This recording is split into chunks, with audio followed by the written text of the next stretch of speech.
মধ্যবিত্ত পরিবারের কাছে খুবই গুরুত্বপূর্ণ বিষয়। এই সঞ্চয়পত্রের মাধ্যমে মধ্যবিত্ত পরিবার ভবিষ্যতের অনেক স্বপ্ন বোনে।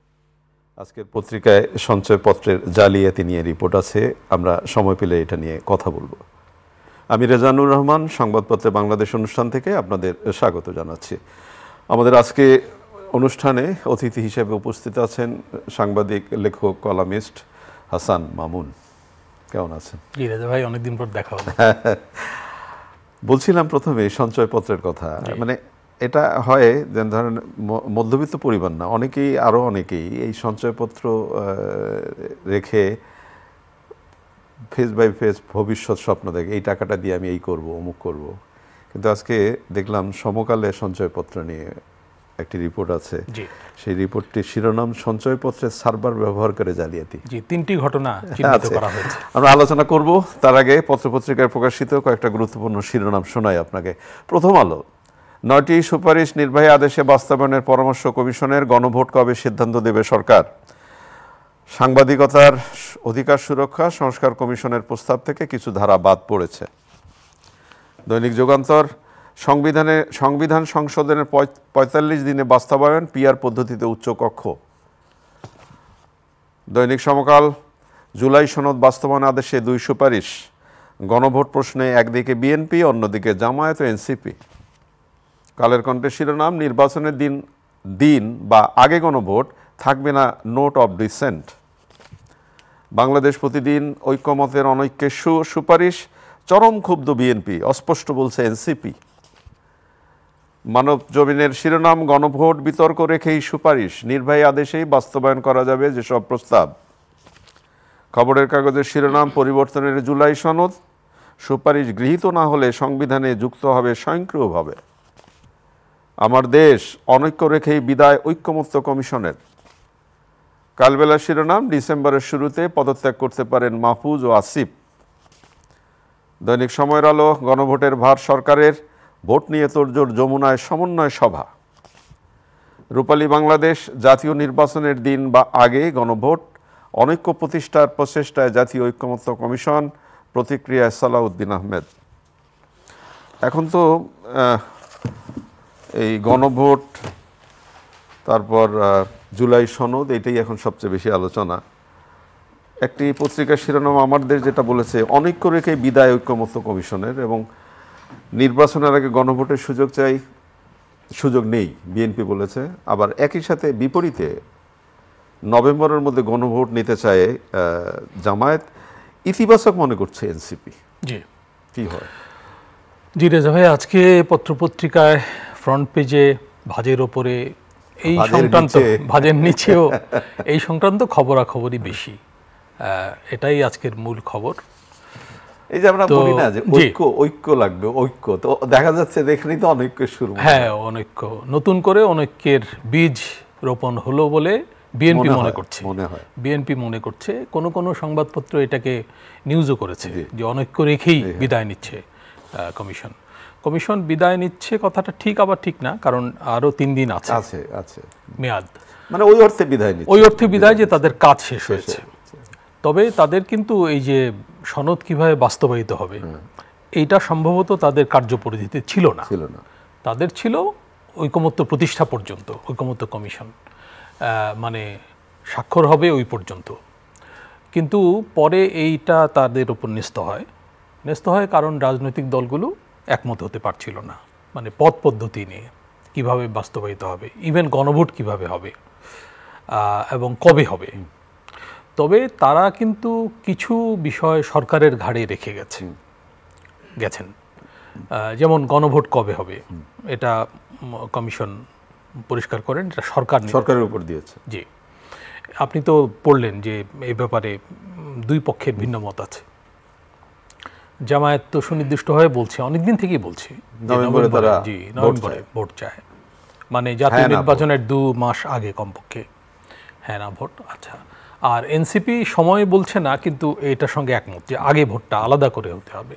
আর বিএনপি তো বলছেই যে একসঙ্গে নির্বাচনের দিন একসঙ্গে, এবং এর 2 পক্ষই পাল্টা যুক্তি দেখাচ্ছে। 2 পক্ষই কিন্তু যুক্তি আছে।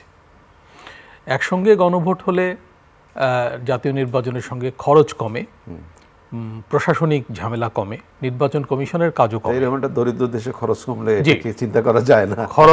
খরচ একটা ফ্যাক্টর, কারণ গণভোটে খরচ হবে, ভোট যতই পড়ুক।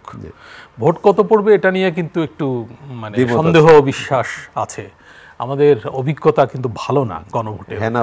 জি, আমাদের 3টি ভোট হয়েছে, 2টি সামরিক শাসকরা করেছেন তাদের কাজের বৈধতা দেওয়ার জন্য, একটি সরকার পদ্ধতি পরিবর্তনের জন্য। আমরা যখন ক্যাম্পাসে তখন হয় খালেদা জিয়ার প্রথম শাসনামলে। তো প্রথম 2টির কথা না হয় বাদ দিলাম, সেগুলো কিভাবে হয়েছে আমরা জানি, ব্যাপকভাবে প্রশ্নবিদ্ধ। বিশেষ করে ভোট কত % পড়েছে এটা খুবই প্রশ্নবিদ্ধ। একবার তো বোধহয় প্রায় 100% ভোট দেখানো হয়েছিল, যদিও ভোট কেন্দ্রগুলো ফাঁকা ছিল। এই খবরগুলো পত্রপত্রিকা এসেছিল তখনকার। তো পরে যে ভোটটা হয় গণতন্ত্র উত্তরণের পরে, এরশাদ পতনের পরে, সেই ভোটেও কিন্তু ভোট কাস্টিং খুব বেশি হয়নি, সম্ভবত 35% বা তারও কম। তো এবার আশঙ্কা করা হচ্ছে যে আলাদা করে ভোট হলে মানে ভোটার উপস্থিতি আরও কমে যেতে পারে। তো সেজন্য অনেকে, শুভবুদ্ধি সম্পন্ন অনেকে, টকশোতে দেখা হয়েছে 2-1 জনের সঙ্গে, তারা কিন্তু বলছেন যে তারা চান সংস্কার, অবশ্যই চান, রাষ্ট্র সংস্কার চান, কিন্তু তারা বলছেন যে ভোট যদি খুব কম পড়ে, টার্ন আউটটা, তাহলে প্রশ্ন উঠবে যে এটার মানে গ্রহণযোগ্যতা নিয়ে, যে বেশি লোক তো পার্টিসিপেট করে নাই। এবং সেক্ষেত্রে যারা মানে সংস্কার কমিশনের সঙ্গে, ঐকমত্য কমিশনের সঙ্গে খুব একটা একমত না, বিএনপি ইভেন, আমি আওয়ামী লীগের কথা পাশে সরিয়ে রেখে বলছি, তারা তো মাঠে নাই, বিএনপিও বলতে পারে তখন নির্বাচনের পরে সংসদে বা গণপরিষদ বা সংস্কার পরিষদ যেটাই বলি না কেন, সেখানে বলতে পারে যে এই ভোটটা তো খুব একটা গ্রহণযোগ্য হয়নি। কালকে সালাউদ্দিন সাহেব, বিএনপির পক্ষ থেকে যিনি এই সংস্কার কার্যক্রমে ছিলেন, নেতৃত্ব দিয়েছেন, উনি কিন্তু একটু কড়া প্রতিক্রিয়া দেখিয়েছেন। কারণ উনি বলছেন যে আমরা যাতে সই করেছি সেটা পরিবর্তন করা হয়েছে, মানে ওই দলিল আর নাই। চরম ক্ষুব্ধ বিএনপি। জি, অবাস্তব প্রস্তাব খসরু, অনৈক্য প্রতিষ্ঠার চেষ্টা, সালাউদ্দিন সাহেব বলেছেন। বিএনপির দিক থেকে প্রতিক্রিয়া খুব তীব্র, কারণ তারা হয়তো এটা প্রত্যাশা করেনি যে নোট অফ ডিসেন্ট বাদ দিয়ে প্রস্তাবগুলো সরকারের কাছে পেশ করা হবে। তো ঐকমত্য কমিশনের সহসভাপতি ডক্টর আলী রিয়াজ কালকে সাংবাদিকদের মুখোমুখি হয়েছিলেন। উনি অবশ্য খোলাখুলি কতগুলো কথা বলেছেন। উনি বলেছেন যে এটা জনগণের কাছে হস্তান্তর করা হলো, কারণ রাজনৈতিক দলগুলো একমত হতে পারছে না অনেক প্রশ্নে। 48টা সংবিধান সংশোধন সংক্রান্ত প্রস্তাব আছে, এর বাইরেও কিন্তু বেশ কিছু প্রস্তাব আছে যেগুলো নির্বাহী আদেশে কিছু অধ্যাদেশ করে। মামুন, আপনি যেটা বলছেন, যে প্রসঙ্গটা উঠেছে, যেমন ঐকমত্য কমিশন বলেছে 270 দিনে, সরকার গঠনের 270 দিনের মধ্যেই, 9 মাসের মধ্যে যদি না করা হয় তাহলে স্বয়ংক্রিয়ভাবেই এটা সংবিধানে যুক্ত পাশ হয়েছে বলে গণ্য হবে। তাহলে এই না হয়, যদি না হয় তাহলে গণ্য হবে। তো এইটার ভবিষ্যৎটা কি? এখানে 2টা প্রস্তাব আছে, আমি যতটুকু দেখেছি। একটু কনফিউশন ছিল শুরুতে, পরে কিন্তু ক্লিয়ার হয়েছে। বিকল্প আছে, একটা হচ্ছে যে একটা আদেশ জারি হবে সরকারের তরফ থেকে, তার আওতায় গণভোটটা হবে। গণভোটে যদি হ্যাঁ জয়যুক্ত হয় তাহলে মানে প্রথমে সংবিধান সংস্কার পরিষদ হিসেবে কাজ করবে, পাশাপাশি মানে নিয়মিত কাজগুলোও করবে সংসদ, যেমন সরকার গঠন ইত্যাদি। তো কিন্তু দুভাবে শপথ গ্রহণ করবে তারা। প্রাথমিকভাবে তারা পরিষদের সদস্য হিসেবে বিবেচিত হবে, তাদের কাজ হবে, মূল কাজ হবে সংবিধান সংস্কার করা। জাতীয় সংসদের সদস্য হিসেবে তারা একবার শপথ নেবেন, আবার এই সংস্কার পরিষদের, জি, এবং তারা তখন প্রথম কাজ হবে তাদের এই জুলাই সনদ অনুযায়ী সংস্কার কাজ সম্পন্ন করা। আচ্ছা, আর একটা বিকল্প দেওয়া হয়েছে যে সরকারের কাজ আরেকটা রয়ে গেছে, সেটা হলো যে এই সুপারিশগুলো অনুযায়ী একটা বিল সরকার প্রস্তুত করে দিয়ে যাবে, এটা জনগণের মধ্যে ডিস্ট্রিবিউট করবে এবং ওই গণভোটের তফসিলে এটা যুক্ত থাকবে।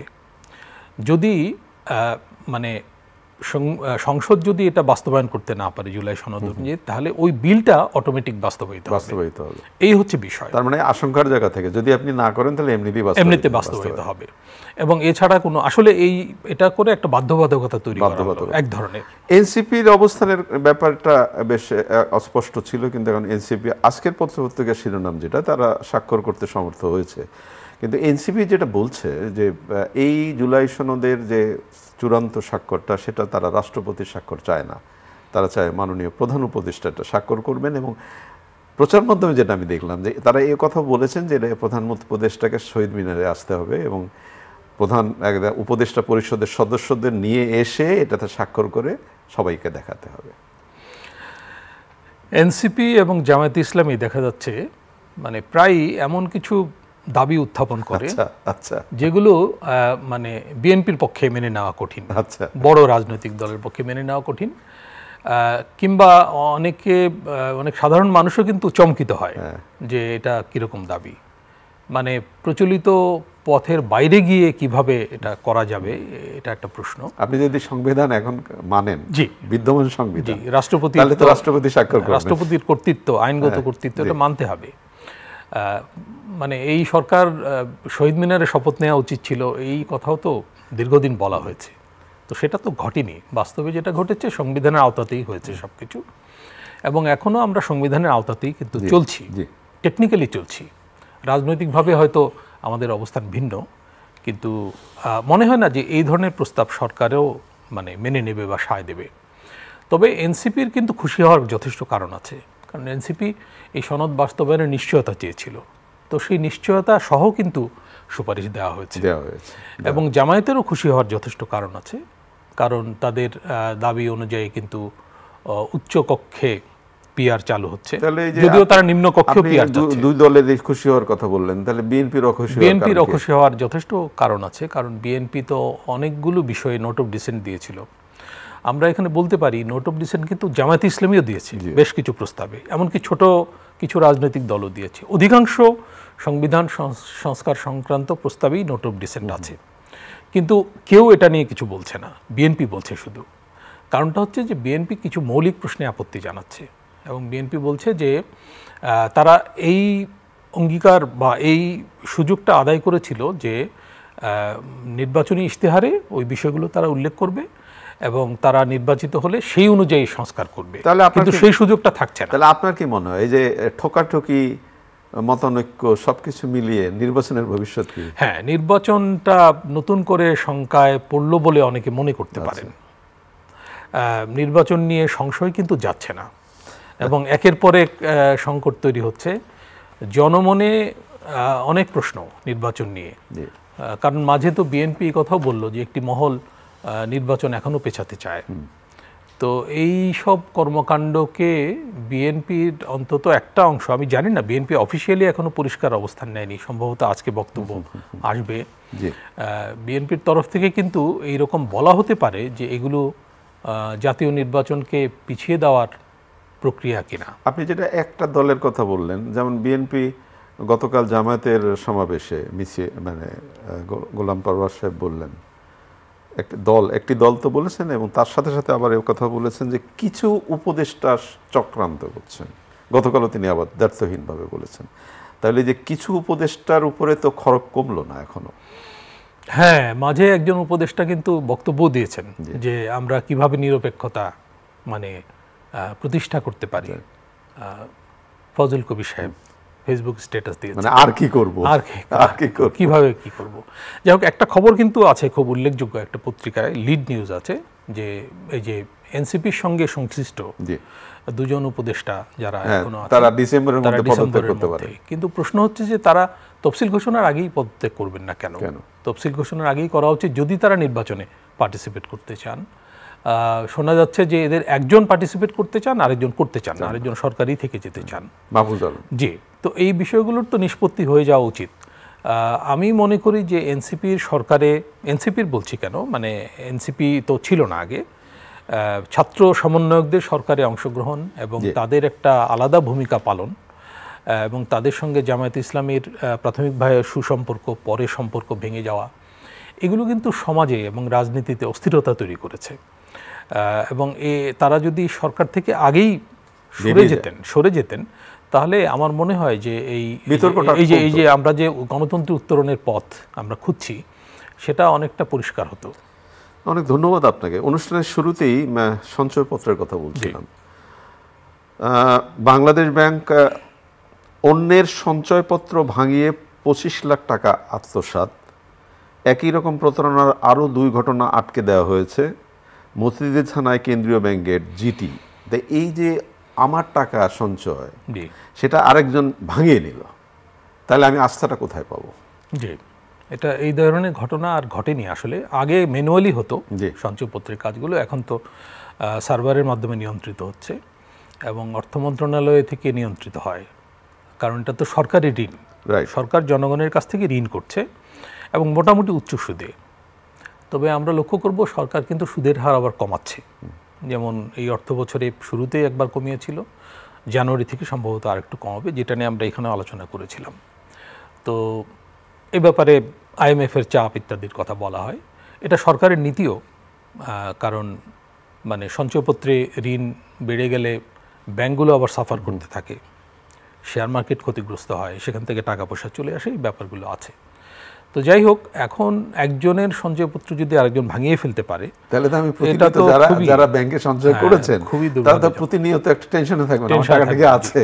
তবে এটা ঠিক যে মানে সরকারি ঋণ যেহেতু এটা সরকার এটার জন্য দায়বদ্ধ, সরকারকে কিন্তু এই টাকা পরিশোধ করতে হবে, মানে যার সঞ্চয়পত্র তাকে, মানে এটা অনেকটা সেফ ইনভেস্টমেন্ট বলা হয়। এজন্য সঞ্চয়পত্রের সুদ একটু কমলেও সঞ্চয়পত্র করতে অনেকে উৎসাহী থাকে। আবার এটাও দেখা যাচ্ছে রিসেন্টলি সঞ্চয়পত্রে কিন্তু বিনিয়োগ কমে যাচ্ছে, সরকার সঞ্চয়পত্র থেকে তেমন বিনিয়োগ কমে যাচ্ছে, কিন্তু যেটুকু আছে সেইটার নিরাপত্তাটা বোধ করি অবশ্যই নিশ্চিত করাটা খুব সরকারকে এবং সরকারের নিজের স্বার্থেই, কারণ এই যে আত্মসাৎ করা টাকা এটা কিন্তু সরকারকে শোধ করতে হবে এবং জনগণের করের অর্থে শোধ করতে হবে। এটা তো সরকার টাকা ছাপিয়ে পারবে না।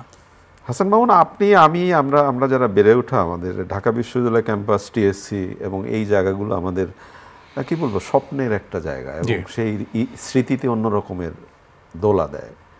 ঢাকা বিশ্ববিদ্যালয়ে নির্বাচন হলো, ডাকসু নির্বাচন অনেকদিন পর একটা পরিবেশ তৈরি হলো, কিন্তু এখন এই বিশ্ববিদ্যালয় ক্যাম্পাসটা ঘিরে যে নানা ধরনের বিতর্ক ছড়াচ্ছে, হকার উচ্ছেদ থেকে শুরু করে সব কিছু মিলিয়ে, আপনি কি মনে করেন, কেমন মনে হচ্ছে? হ্যাঁ, আমরা যে ঢাকা বিশ্ববিদ্যালয় দেখে এসেছি সেটাকে পাল্টে ফেলার একটা প্রক্রিয়া চলছে এবং এটা না পাল্টে ফেলেন মানে সেই একেবারে অন্ধকার যুগে থাকবো আমরা সেটাও না, TSC বদলে যাক, কিন্তু সব কিছু মিলিয়ে মেধাবীরা যোগ্যতা সম্পন্ন হয়ে উঠুক, তারা গুরুত্ব পাক, সাংস্কৃতিক আন্দোলন বেগবান হোক, পড়াশোনা বেগবান হোক। কিন্তু পড়াশোনার আলোচনার থেকে বেশি আলোচনা বোধহয় হচ্ছে অন্যান্য বিষয়ে আগ্রহ বেশি পরিলক্ষিত হচ্ছে। বিশ্ববিদ্যালয়ের মূল কাজ তো হচ্ছে মানে জ্ঞান চর্চা শুধু না, জ্ঞান উৎপাদন করা এবং গবেষণা কাজকে উৎসাহ যোগানো। এই কাজে আমরা তো আশা করব যে বিনিয়োগ বাড়বে। এবার কিন্তু ডাকসুতে যারা দাঁড়িয়েছিল তারা কিন্তু এই বিষয়টা বলেছিল। তো এই ব্যাপারে উৎসাহ, ডাকসুর কতটা কি করার আছে এটা প্রশ্ন আছে, এটা মূলত সরকারের কাজ। আর বিশ্ববিদ্যালয়কে মানে নানা রকম খুচরা তৎপরতা থেকে বোধহয় দূরে থাকা উচিত আর কি। আর ঢাকা বিশ্ববিদ্যালয় তো বিচ্ছিন্ন দ্বীপ না, এটা কিন্তু জাহাঙ্গীরনগর বা ইভেন রাজশাহী বিশ্ববিদ্যালয়ের মতো একটু আলাদা সেপারেটলি করা হয়নি। এটা এর আশপাশে একটা লোকালিটি গড়ে উঠেছে এবং অনেক কিছু আছে, বাংলা একাডেমি সহ অনেক প্রতিষ্ঠানও আছে, অনেক কর্মকাণ্ড হয়। যেমন বইমেলা নিয়েও বিতর্ক আছে যে বইমেলা কি বাংলা একাডেমির কাজ নাকি জাতীয় গ্রন্থকেন্দ্রের কাজ, এসব বিতর্ক বহুদিন ধরে আছে, কিন্তু এটা হচ্ছে। বইমেলা ভেতরে হবে না বাইরে হবে এসব।